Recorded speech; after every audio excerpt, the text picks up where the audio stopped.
This is NLAC Gaming and Podfix. Welcome to my channel. Today we will be reading the second chapter in Another's Footsteps. The chapter's name is Tokoyami's Annoying Quirk. Fumikage was something of a spiritual. If he did say so himself, he favored many a dark and mysterious interest. He had participated in a number of rituals and summonings, and was therefore quite difficult to startle. However, as he descended the stairs to retrieve a delightful treat for his midnight musings, such a perfect fruit his beautiful apples were, he saw something that stopped him in his tracks. It was some gremlin, blanketed by feline companions. The green-haired teen floating before him simply stared into his eyes blankly as he gaped. It was not another moment before the other teen softly drifted past Fumikage. What was that? The avian teen blinked after the floating teen. He was frankly baffled. Dark Shadow emerged, cackling behind him. Fume, you should see your face. You look like you just ate a lemon for the 5th time. Fumikage turned and glared at his quirk. Dark Shadow, you know how I am always to be veiled in darkness. He turned away and made his way towards the kitchen, unwilling to give up his quest for a magical apple. Dark Shadow lagged behind, sulking. Fumi, I know what do you think I am? A child? Fumikage turned his head while he grasped the delightful fruit. You may as well be a child of darkness, for its banquet you truly embody. Fumi, squirrel moment here, but did you see Sero climbing on the roof? The quirk diverted their conversation. You mean Sero's ultimate possession? The teen asked, slightly puzzled by the sudden change in topic. Fumi, that's not an I got the power of God and anime moment. I think that was a mentally deranged moment. The two started their way back to their room, the entire path bathed in light upon his request. Those antics doth give me craving for the composition. Welcome to the Black Parade by My Chemical Romance, he deadpanned. Fumi, you're giving me a brain explosion. The whimpering and whining was frustrating, but Fumikage simply sighed and slipped into his room quietly. Witness the darkness thou hast held us within to be devoured in the eternal whispers of life. Fumikage proceeded to sit at his desk and resume his English homework. Mike Sensei had assigned them a project on the pre-quirk American classic, The Great Gatsby. The blonde had instructed them to analyze the themes and characters of the novel and how it related to their modern society, but he had been having trouble concentrating, especially now that Dark Shadow had decided that she was bored. The shadow whined loudly. Fumi, it's so quiet in here and boring. Can we do something? She pouted before gasping. Or even better, Fumikage immediately interrupted her. Let me cut you off like the scalpel of the barber surgeon of dead flesh, removing the afflicted before it festers. No. He stared at his quirk sternly. But Fumi, she groaned, I just want to watch your phone while you do your child labor. You will increase the night eternal suffering we are under if I permit you to continue in your endeavor. The teen was unimpressed. Please, Fumi, I I don't cook, I don't clean, but I will if you allow me to use the glowy box of wonders. Dark Shadow begged. Cease your rambling, it pains my delicate ears, replied Fumikage, skull pounding, his headache increasing in intensity. No, I refuse to comply with your pleas. Endure your ever-living pain, she called out and dramatically threw herself onto his bed, an arm draped over her face. Fumikage rolled his eyes and ignored her antics. And I refuse to comply with your demands of eternal darkness. But please, just this once. Pretty please, with lots of fruit on top. No, you don't get to use it, and that's final. He was getting annoyed and didn't feel like arguing with his quirk, but knew giving in would lead to his eternal damnation.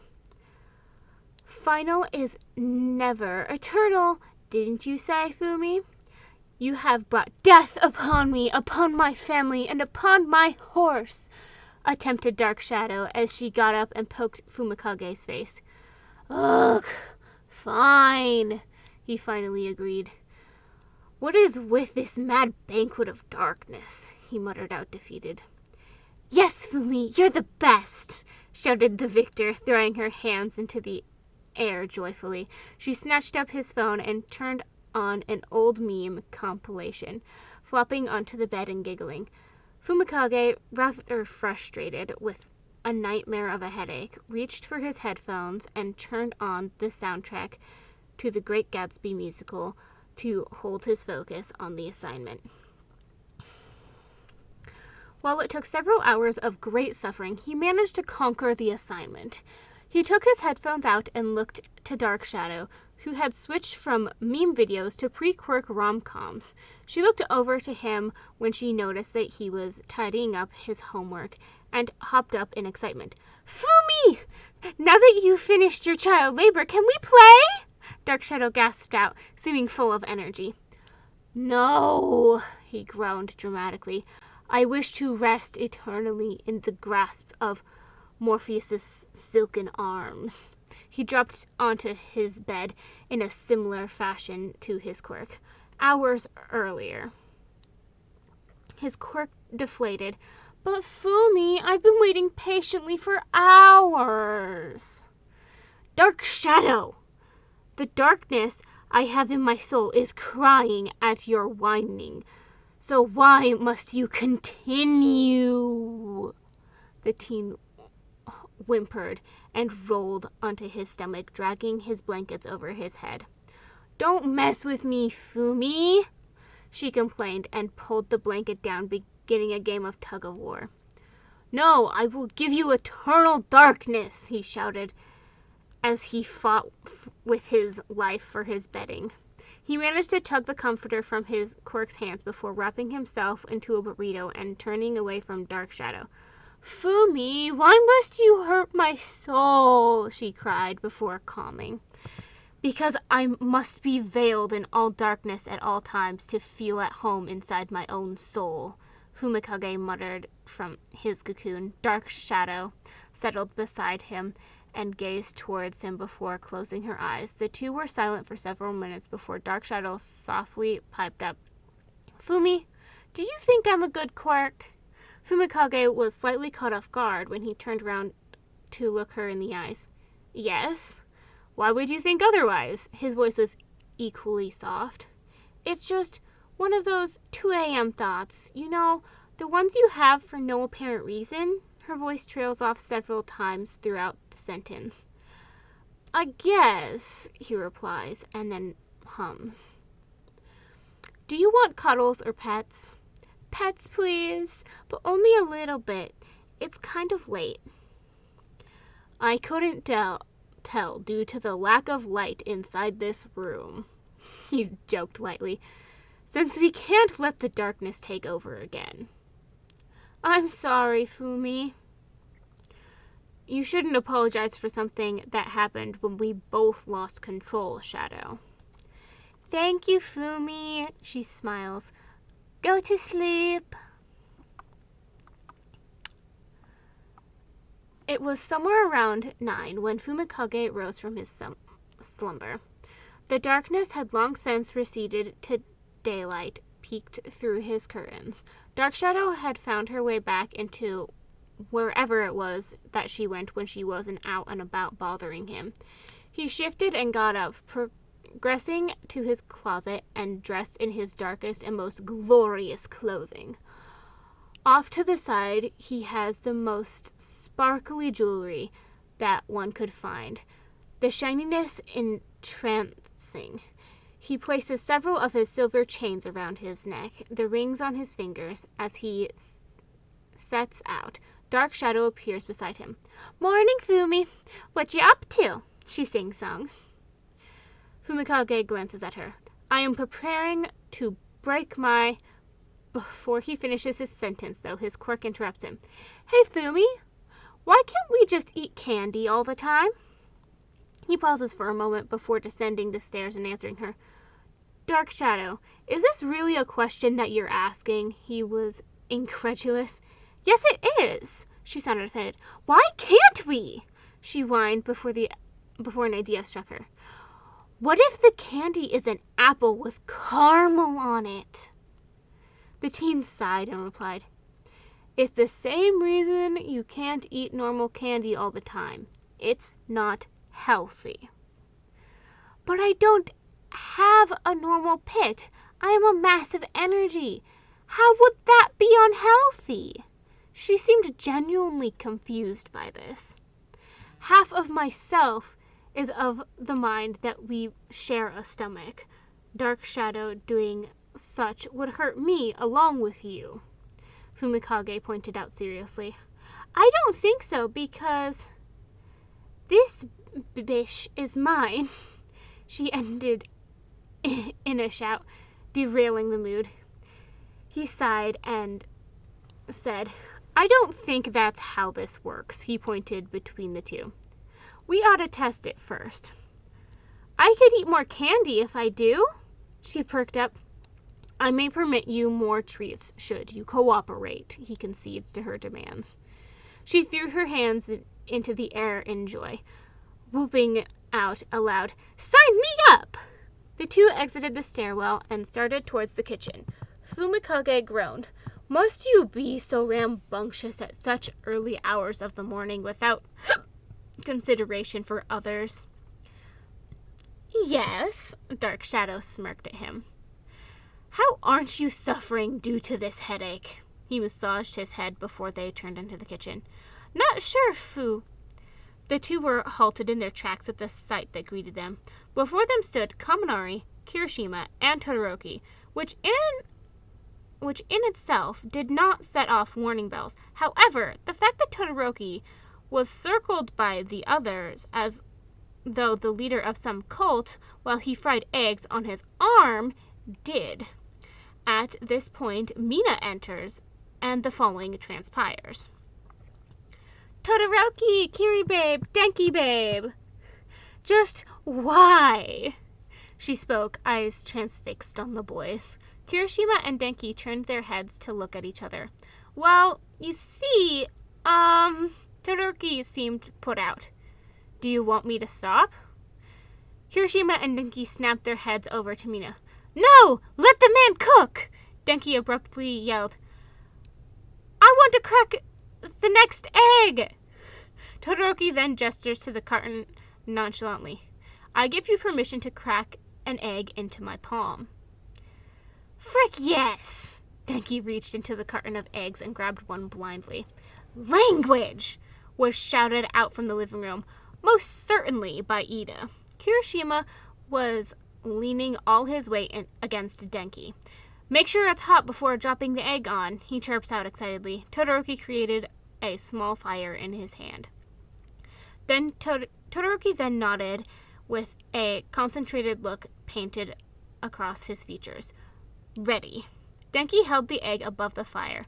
"I'm dropping the egg in 3, 2, 1. Mina looked on in horror. "What the frick?" Denki and Kirishima started to chant as the egg proceeded to burn. "Cook, cook, cook, cook, cook, cook." Mina stepped away from the possible house fire. Todoroki! Denki and Kirishima, not missing a beat, continued their chant of burn, burn, burn, burn! What a mad banquet of darkness, Fumikage muttered as he twisted on his heels and fled the chaos. He immediately exits the building to the cackles of his quirk. He began his walk, not certain where he wished to go quite yet. He soon noticed Dark Shadow's presence beside him. "Why are you outside in broad daylight?"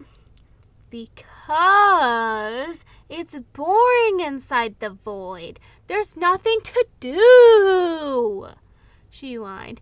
"It's like floating, but with nothing to see or really hear.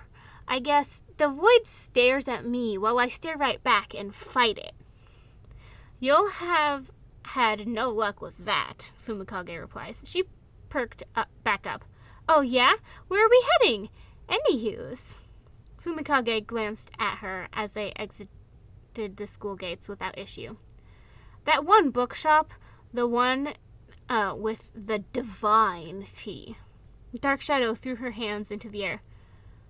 "Ooh, yeah, the tea thing!" She wrapped the teen into a massive hug. "I love their tea!" "Dark Shadow, I refuse to give you tea after the mess that the prior incident was," he stated, unwilling to budge on this. "Why?" She seemed truly confused by this. Fumikage stopped and looked at her seriously. "You broke through 3 walls whilst in a caffeine-induced chaotic state." She blinked at him. "I did?" "Yes, you did." "No way, I did that?" She shouted loudly. The people on the street created a larger gap around the two, and Fumikage covered his face. "What dark inclinations have overcome you?" he muttered. "Please reduce yourself from the public eye for a moment. I do not wish to cause such a scene." Dark Shadow dejectedly obeys and returns to her void. Fumikage makes a turn and pulls out earbuds and turns on a playlist of pre-quirk classics along the tune of one Katy Perry. Fumikage soon arrived at the shop, a dark but homey place lit by an actual hearth with candles atop each table. The establishment has warnings printed on every window that, well, yes, the proprietor has used his fire-repellent quirk on the books and furniture, the patrons still must exercise caution around the open flames, as they themselves are not protected by it, and as such are still flammable. "Behave," he instructed Dark Shadow.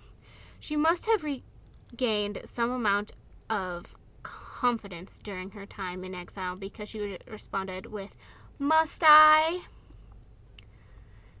"If you do not wish me to return you to the void, yes." His words had the intended effect. Dark Shadow mellowed out and finally taking in the shop. "Fine, I'll behave," she claimed, not sounding particularly sincere. "Really?" Fumikage was unimpressed. "I'll be good, mostly." He stared at her silently. His quirk tried to keep a straight face, but soon began cackling. "I will jet your ear off, though." He shoved her affectionately before shushing her. "I must have a moment to order and browse. We may speak after the endeavor." Dark Shadow playfully pushes him back before calmly wrapping herself around the teen. He approached the counter, seeking a particular blend of delicate florals and vibrant fruits. He purchased it and starts to walk towards the bookshop side. Dark Shadow takes this chance to attempt to steal the cup. She is, however, unsuccessful. Fumikage swats her away in exasperation. "Bad. Bad Shadow. Not after last time. But no." Dark Shadow wandered off to sulk. As Fumikage browsed the shelves for books and trinkets, he spent hours in the shop, reading from those that drew his interest. He and his quirk spent the time together discussing the books and objectives, joking around and enjoying each other's company. By 4 in the evening, however, they decided it was time to leave so as to arrive back at the school at a reasonable hour for dinner time. Fumikage gathered the books he wished to purchase and did so before setting off with Dark Shadow. They walked the several blocks back to UA within the hour to be greeted with the class in their usual evening chaos, a pleasant mix of banter and general shenanigans. He grabbed a plate of food and sat in the common space besides Shoji and Koda, the three sitting in comfortable silence, enjoying their little bubble of peace in the insanity that was their class. When Mina draped herself over Shoji to open conversation in the group, Dark Shadow emerged and became lively once again. The two excitedly discussed some topic that Fumikage paid little attention to. It wasn't long before his body called for rest, to which he recalled Dark Shadow before excusing himself from the group. He trudged up the stairs and into his room, not noticing that his ever-present headache had abated. And that's the end of Chapter 2. Sorry it took me so long to record this and post it. My younger sister is getting married, so I've been busy with that. I hope to see you all again soon in the comments, and have a great day. Don't forget to eat food and drink your water, because that's very important. And have a great rest of your day or evening or night.